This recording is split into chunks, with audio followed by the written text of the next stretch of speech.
Hello बच्चों, आज मैं आपको कक्षा 12वीं की सजन पाठ्य पुस्तक से पाठ 4 पढ़ा रही हूँ। बिहारी के रीति के दोहे। इसका फर्स्ट पार्ट मैं आपको पढ़ा चुकी हूँ। अब बाकी बचा हुआ आगे का पार्ट मैं आपको पढ़ाऊंगी। दोहा।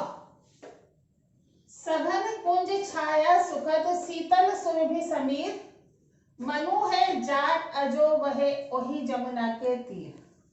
ये दोहा बिहारी सतसई से लिया गया है और इस दोहे में गोपियां अपने पुराने समय को याद करती हुई बोलती हैं कि घने कुंज की सुखद छाया में और शीतल हवा के साथ उनका जो मन है आज भी यमुना नदी के तट पर जाने के लिए उत्सुक है, क्योंकि उन्होंने उसी जगह पर श्री कृष्ण के साथ रमण किया है, रासलीला की है और गोपियों ने वहां श्री कृष्ण के साथ समय बिताया है।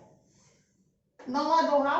सोहत ओढ़े पीत पट श्याम सलोने गात, मनो नीलमणि सेल पर आतप पर्यो प्रभात।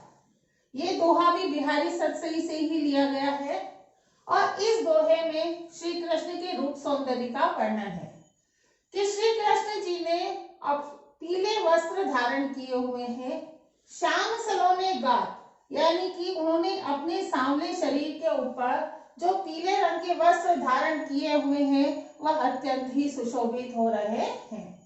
मनो नीलमणि सेल पर आतप पर्यो प्रभात। वह कहते हैं कि जिस प्रकार से नीलमणि पर्वत के ऊपर सुबह जब सूर्य की पहली किरण पड़ती है तो वो नीलमणि पर्वत नीले रंग का दिखाई देता है, उसी प्रकार श्री कृष्ण का जो रूप है वो नीलमणि पर्वत के समान सुंदर दिखाई दे रहा है। दोहा नंबर 10।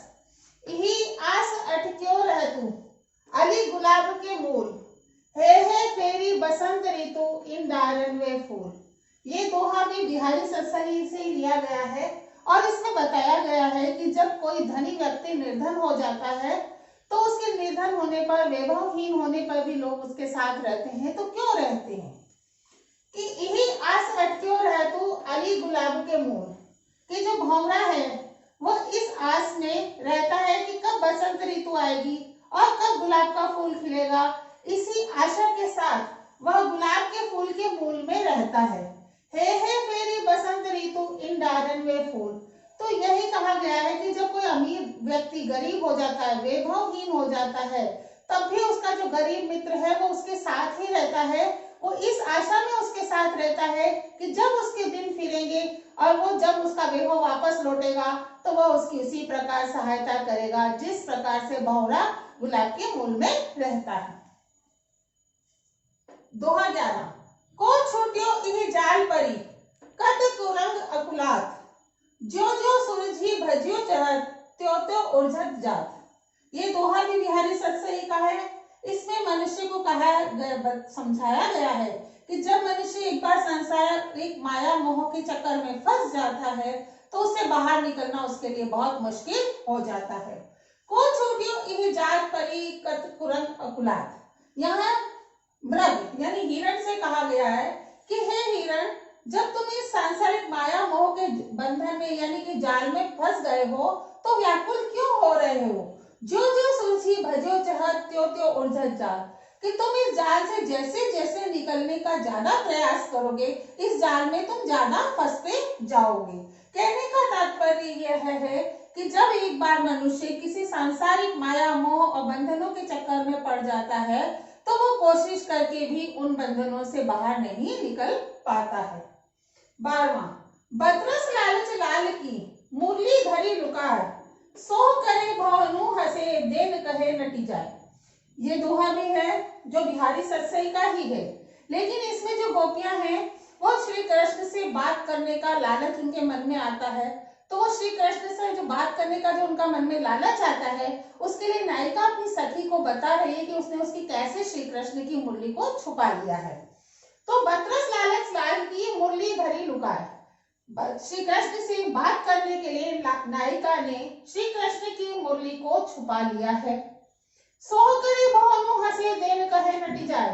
तब श्री कृष्ण से कहते हैं कि तुमने जो मेरी मुरली ले ली है वो मुरली मुझे वापस करो।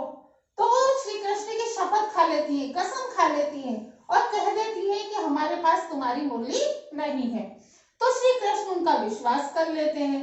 तो जब श्री कृष्ण उनका विश्वास करते हैं तो भौहों ही भौहों में वो हंसने लग जाती है। तो जब वो भौहों ही में हंसती है तो श्री कृष्ण को लगता है कि मुरली इन्हीं के पास का है। तो वापस वो उनसे कहते हैं कि ये मुरली हमें दो। तब वो उनको देने के लिए मना कर देती हैं। इस प्रकार से इस दोहे के अंदर श्री कृष्ण से बात करने की जो उनकी इच्छा है वो उस इच्छा को पूरा करती हैं। 13वें नंबर का दोहा, नाची अचानक ही उठे बिनु पावस मन मोर, जानती हो नंदित करो यह दिसी नंद किशोर। ये दोहा जो है बिहारी सतसई का है। इसमें बताया गया है कि अचानक जो मोर है वो नाचने लगे हैं। तो इससे ऐसा लगता है कि श्री कृष्ण ने अपने वन विहार का या वन में रमण करने का उन्होंने मानस बना लिया है और वो बाहर निकल गए हैं। जानती हो नंदित करो यह दिसी नंद किशोर, यानी कि श्री कृष्ण जब रमण के लिए बाहर निकलते हैं तो जो उनका श्याम रंग है उस श्याम रंग की कांति इतनी अधिक है कि जो मोर हैं उन श्याम रंग को देख करके उनको मेघों का भ्रम हो रहा है, बादल का भ्रम हो रहा है और इस बादल का भ्रम होने के कारण वह नाचने लग गए हैं। चौथा, लिखन बैठी जाकी छवि गहे गहे गरब गरुड़, भय न कीर्ति जगत के चतुर चितेरे पूर। ये दोहा भी बिहारी सतसई से ही लिया गया है, लेकिन इस दोहे में नायिका के रूप सौंदर्य का वर्णन किया है और जो कुशल चित्रकार हैं उनके गर्व और घमंड को दूर किया गया है। तो बताया गया है कि जब एक नारी जो है वो इतनी सुंदर और इतनी आकर्षक है कि उसके चित्र के अंकन के लिए बड़े बड़े चित्रकारों को बुलाया गया। गहे गहे गरब गरुड़, लेकिन वो नायिका का सौंदर्य इतना अधिक था कि जो चतुर और घमंडी चित्रकार थे उनका जो गर्व था वो मिट गया और वो वहां से चले गए। यानी कि वह नायिका के सौंदर्य का वर्णन भी नहीं कर सके। कहने का तात्पर्य है ये है कि नायिका का सौंदर्य इतना परिवर्तनशील, इतना सुंदर था कि उसके सौंदर्य का जो वर्णन है वह बड़े बड़े चित्रकार भी नहीं कर पाए और उनका गर्व और घमंड दूर हो गया। अभी मैंने आपको पार्ट 2 पढ़ाया है। नेक्स्ट वीडियो में पार्ट 3 में आगे के दोहे आपको पढ़ाऊंगी।